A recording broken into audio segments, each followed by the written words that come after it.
ಎಲ್ಲ ನನ್ನ ಮಂಡ್ಯ ಜಿಲ್ಲೆಯ ಅಂಬರೀಷ್ ಅಭಿಮಾನಿ ಸಂಘದ ಎಲ್ಲ ಸ್ನೇಹಿತರೆ ಹಾಗೂ ನಮ್ಮ ಜೊತೆಯಲ್ಲಿ ಎಲ್ಲ ರಾಜಕಾರಣ ಮಾಡಿದ ಹಾಗೂ ಅಂಬರೀಷ್ ಅಣ್ಣನ ಎಲ್ಲ ಹಿತೈಷಿಗಳು ಬೆಂಬಲಿಗರೇ, ತಮ್ಮೆಲ್ಲರಿಗೂ ವೈಯಕ್ತಿಕವಾಗಿ ತಮ್ಮಲ್ಲಿ ಕೇಳ್ಕೊಳ್ಳೋದೇನೆಂದ್ರೆ, ಏಕೆಂದ್ರೆ ನಮ್ಮ ಸುಮಲತಾ ಅಮ್ಮ ಅವ್ರಿಗೆ ಏನು ನಿರ್ಣಯ ತಗೋಬೇಕು ಅಂದ್ರೆ ದಯವಿಟ್ಟು ನಾನು ಮನವಿ ಮಾಡ್ಕೊಳ್ಳೋದೇನೆಂದ್ರೆ, ನಿಮ್ಮನ್ನ ನಂಬಿ ಅಂಬರೀಷ್ ಅಭಿಮಾನಿಗಳು ಇರ್ಬೋದು, ರಾಜಕಾರಣಿಗಳು ಇರ್ಬೋದು, ಯಾರೇ ಇರ್ಬೋದು, ನಿಮ್ಮನ್ನ ಅಂದ್ರೆ ನಿಮ್ಮ ಮನೆಯನ್ನ ನಂಬಿ ನಾವೆಲ್ಲ ರಾಜಕೀಯ ಮಾಡ್ತಾ ಇದೀವಿ.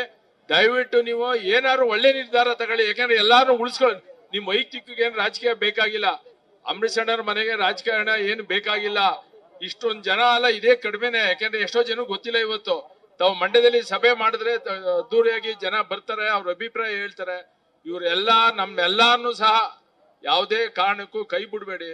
ರಾಜಕೀಯದಲ್ಲಿ ನಿಮ್ಮ ವೈಯಕ್ತಿಕವಾಗಿ ಕೆಲವು ಲಾಭ ನಷ್ಟ ಬೇರೆ, ಆದರೆ ಜೊತೆ ಇರೋನ್ನ ನೀವು ತಗೊಳ್ಳಲ್ಲ, ವಿಶ್ವಾಸ ತಗೊಳ್ತೀರಿ ಅಂತ ತಮ್ಮೆಲ್ಲರಿಗೂ ಭರವಸೆ ಇದೆ. ಆ ಕಾರಣದಿಂದ ತಮ್ಮೆಲ್ಲರ ಪರವಾಗಿ ನಾನು ಸುಮಲತಾ ಅಮ್ಮನಲ್ಲಿ ಕೇಳ್ಕೊಳ್ಳೋದೇನಂದ್ರೆ, ಒಳ್ಳೆ ಡಿಸಿಷನ್ ತಗೊಂಡು ನಮ್ಮೆಲ್ಲರನ್ನು ಜೊತೆಗೆ ತಗೊಂಡೋಗಿ ನಾವೆಲ್ಲ ನಿಮ್ ಹಿಂದೆಡೆ ಇರ್ತೀವಿ ಅಂತ ಈ ಸಭೆಯಲ್ಲಿ ಹೇಳಿ, ನೀವು ಯಾವುದೇ ಕಾರಣಕ್ಕೂ ಇಂಥ ಕಷ್ಟ ಪರಿಸ್ಥಿತಿಲಿ ನೀವು ಎದೆಗುಂದ್ಬೇಡಿ. ಯಾಕೆಂದ್ರೆ ಅಂತಂತ ಪರಿಸ್ಥಿತಿಲೇ ತಾವು ಫೇಸ್ ಮಾಡಿ ಮಂಡ್ಯದಲ್ಲಿ ಲೋಕಸಭಾ ಸದಸ್ಯರಾಗಿದ್ದೀರಿ. ಇಡೀ ರಾಷ್ಟ್ರ ರಾಜ್ಯ ಮೆಚ್ಚುವಂತ ಒಬ್ಬ ನಾಯಕಿಯಾಗಿದ್ದೀರಿ.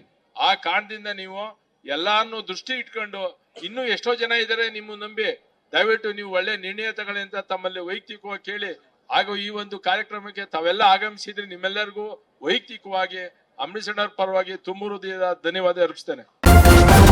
ನ್ಯೂಸ್ ಫಸ್ಟ್ ನಿರ್ಭೀತಿಯಿಂದ ನಿಮ್ಮ ಪರವಾಗಿ.